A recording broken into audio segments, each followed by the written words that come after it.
तो दोस्तों अब अच्छी बात यह है कि आप मुझे इंस्टाग्राम पे भी फॉलो कर सकते हैं। नमस्कार दोस्तों, आपका फिर से स्वागत है मेरे इस चैनल पे जिसका नाम है स्टडी लवर्स की पाठशाला। तो दोस्तों मैं आपके साथ में टेंस डिस्कस कर रहा था कल। मैं आपको बता दूं ये टेंस की सीरीज का तीसरा पार्ट है। इससे पहले मैं 2 पार्ट्स अपलोड कर चुका हूं। अगर आपने नहीं देखे हैं और आप देखना चाहते हैं तो डिस्क्रिप्शन में आपको लिंक मिल जाएगी। मेरे हिसाब से आपको वो पहले देख लेनी चाहिए, उसके बाद ये तीसरा पार्ट देखिएगा। तो आज की वीडियो में हम लोग समझेंगे कंटिन्यूअस टेंस।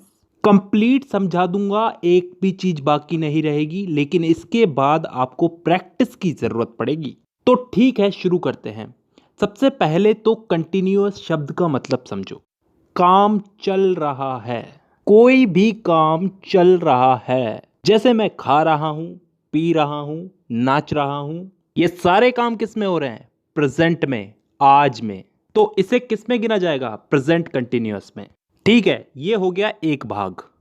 अब इसी चीज को हम कल पे अप्लाई करते हैं, आने वाले कल पे। अगर हम आने वाले कल में इसी चीज को बोलें तो कैसे बोलेंगे कि कल मैं नाच रहा था, कल मैं खा रहा था, कल मैं पढ़ रहा था, वगैरह वगैरह। मतलब जो ये चीजें थी सारी, ये कल हो रही थी, कल ये चीजें कंटिन्यू थी, और इसे मैं आज बता रहा हूं।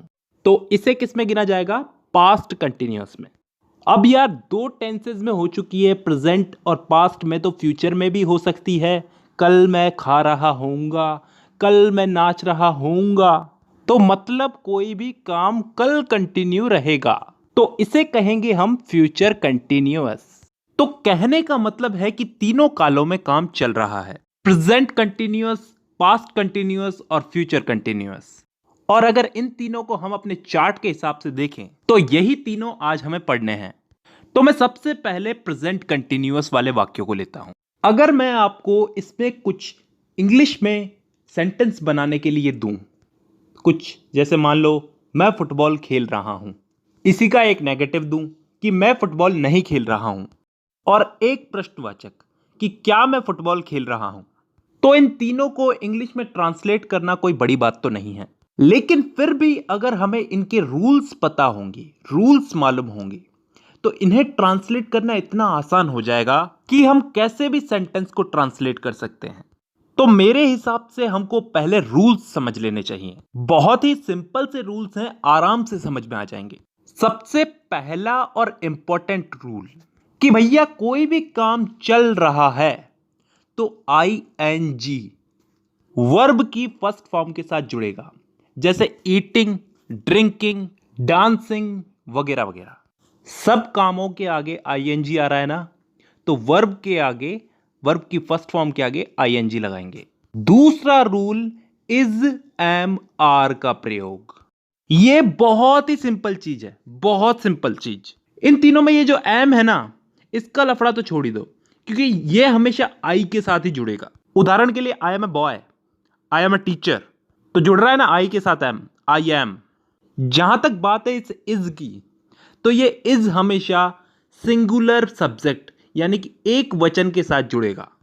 जैसे he, she, it, he is, she is, it is, तो मतलब है तो अकेला आदमी ना, तो अकेले पर्सन के साथ में इज जुड़ेगा। अब जहां तक बात है इस आर की, इसका तो आप सोच ही सकते हैं किसके साथ में जुड़ेगा? प्लूरल के साथ में, बहुवचन के साथ में, यानी कि यू, वी, दे। बहुत सारे लोग हैं, उनके साथ में आर जुड़ेगा। You are, we are, they are.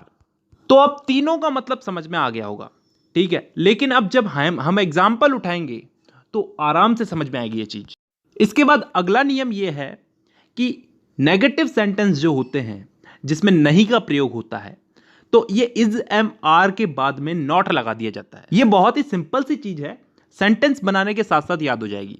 और यही हमारा लास्ट नियम यह है कि इंट्रोगेटिव सेंटेंस जो होते हैं, जिसमें प्रश्नवाचक होते हैं जो, उसमें सब्जेक्ट के पहले ये इज, एम, आर लग जाता है। ये नियम भी हमें सेंटेंस बनाने के साथ साथ याद हो जाएगा।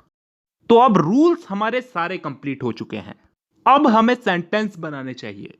अब हम वही 3 सेंटेंस उठाते हैं जो हमने पहले उठाए थे। मैं फुटबॉल खेल रहा हूं, नेगेटिव में मैं फुटबॉल नहीं खेल रहा हूं, और इंट्रोगेटिव में क्या मैं फुटबॉल खेल रहा हूं। इन तीनों को अगर हम इंग्लिश में ट्रांसलेट करें तो पहले वाले को हम इंग्लिश में बदल के देखते हैं।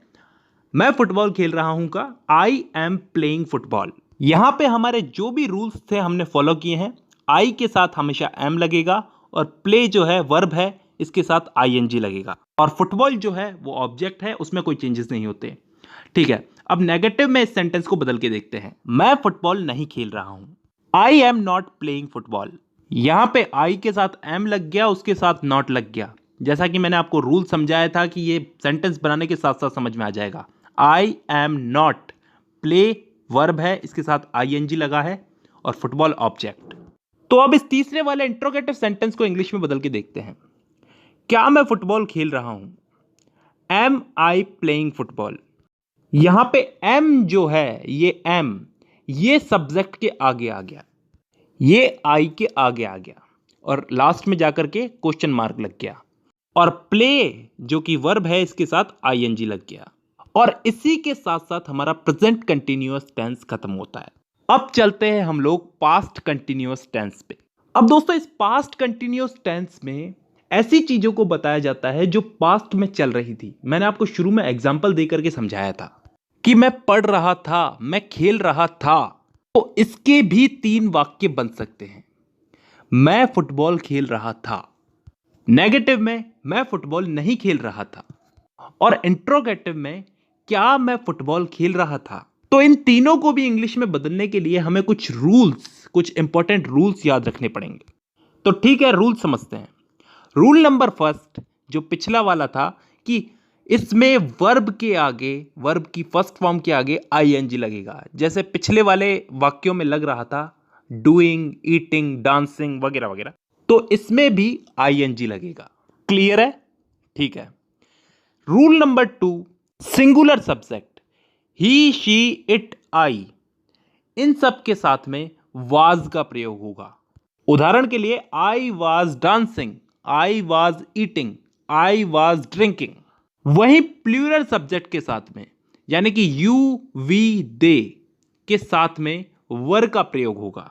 मतलब प्रेजेंट कंटिन्यूअस में हम लोग इज, एम, आर का प्रयोग कर रहे थे और यहां पे पास्ट कंटिन्यूअस में हम वाज वर का प्रयोग कर रहे हैं। इसके अलावा वही 2 सिंपल से रूल, नेगेटिव सेंटेंस में वाज और वर के बाद नॉट लगेगा और दूसरा रूल ये कि इंट्रोगेटिव सेंटेंस में वाज वर सब्जेक्ट के पहले लगेगा। हम लोगों ने जो हिंदी के सेंटेंस उठाए हैं उनको हम इंग्लिश में ट्रांसलेट करके देख ही लेते हैं, हमको समझ में आ जाएगा।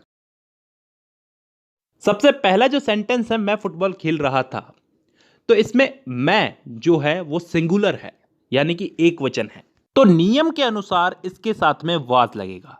आई वाज, प्ले जो है वर्ब है, इसके साथ में आईएनजी लगेगा, प्लेइंग फुटबॉल, तो is equal to I was playing football. यही अगर नेगेटिव में करके देखें तो मैं फुटबॉल नहीं खेल रहा था, वही नियम के अनुसार वाज के साथ में नॉट लग जाएगा, I was not playing football. बहुत सिंपल है ना? ठीक है, अभी इसको प्रश्नवाचक में बदल के देखते हैं कि क्या मैं फुटबॉल खेल रहा था, वाज आई प्लेइंग फुटबॉल। अब यहां पे वाज पहले क्यों आया? नियम के अनुसार वाज पहले ही आएगा क्वेश्चन मार्क वाले सेंटेंसेस में। तो दोस्तों तीनों सेंटेंसेस को समझने के साथ साथ हमारा पास्ट कंटिन्यूअस टेंस भी कंप्लीट होता है। अब हम लोग चलते हैं लास्ट फ्यूचर कंटिन्यूअस टेंस पे। जैसा कि मैंने वीडियो की शुरुआत में बताया था, इसमें ऐसे सेंटेंसेस आते हैं जो काम फ्यूचर में हो रहा होगा, हम फ्यूचर में वो काम कर रहे होंगे। जैसे मैं खा रहा होऊंगा, मैं खेल रहा होऊंगा, मतलब कोई काम हम फ्यूचर में कर रहे होंगे, कंटिन्यू कर रहे होंगे। जैसे उदाहरण के लिए मैं फुटबॉल खेल रहा होऊंगा, नेगेटिव में मैं फुटबॉल नहीं खेल रहा होऊंगा और इंट्रोगेटिव में क्या मैं फुटबॉल खेल रहा होऊंगा। तो इन तीनों को इंग्लिश में बदलने के लिए वही हमारे इंपॉर्टेंट रूल्स याद करते हैं, उसके बाद हम इनको इंग्लिश में बदलेंगे। तो इसके जो रूल्स हैं वो बहुत ही सिंपल है दोस्तों।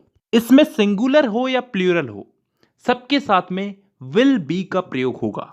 नेगेटिव सेंटेंस में बी के पहले नॉट का प्रयोग होगा, जैसे she will not be going to college. और इंट्रोगेटिव सेंटेंस में विल का प्रयोग जो है वो वाक्य के प्रारंभ में होगा। जब हम इन एग्जाम्पल्स को इंग्लिश में बदलेंगे तो आराम से समझ में आ जाएगा। तो फिर शुरू करते हैं हमारे एग्जाम्पल्स को इंग्लिश में बदलना। मैं फुटबॉल खेल रहा हूंगा, I will be playing football. मैंने कहा था ना इन वाले वाक्यों में विल बी आएगा, तो ये आ गया विल बी। ठीक है, प्ले वर्ब है तो मैंने कहा था आईएनजी लगेगा।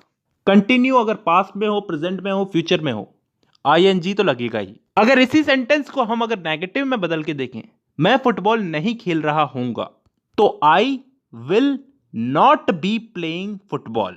यहां पे ये नॉट जो है ये बी के पहले लगा है। मैंने आपको बताया था रूल्स के अनुसार नेगेटिव सेंटेंस में बी के पहले नॉट लगेगा, तो I will not B playing football. और अगर इसी सेंटेंस को हम लोग इंट्रोगेटिव में बदल के देखें, क्या मैं फुटबॉल खेल रहा हूंगा, will I be playing football. यहां पे विल पहले क्यों आया ये बताने की जरूरत नहीं है, क्योंकि इंट्रोगेटिव में विल पहले आता ही आता है और एंड में जाकर के क्वेश्चन मार्क लगेगा। तो यहां पे हम लोगों ने इन वाक्यों को इंग्लिश में ट्रांसलेट करके फ्यूचर कंटिन्यूअस टेंस भी समझ लिया, और इसी के साथ हमारे चार्ट के हिसाब से हमारा कंटिन्यूअस टेंस भी कंप्लीट हो गया। अगली वीडियो में मैं आपको परफेक्ट टेंस के बारे में कंप्लीट समझाऊंगा, प्रेजेंट परफेक्ट, पास्ट परफेक्ट और फ्यूचर परफेक्ट टेंस। ठीक है, आज की वीडियो में बस इतना ही। अब मुलाकात होगी आपसे अगली वीडियो में, तब तक के लिए धन्यवाद।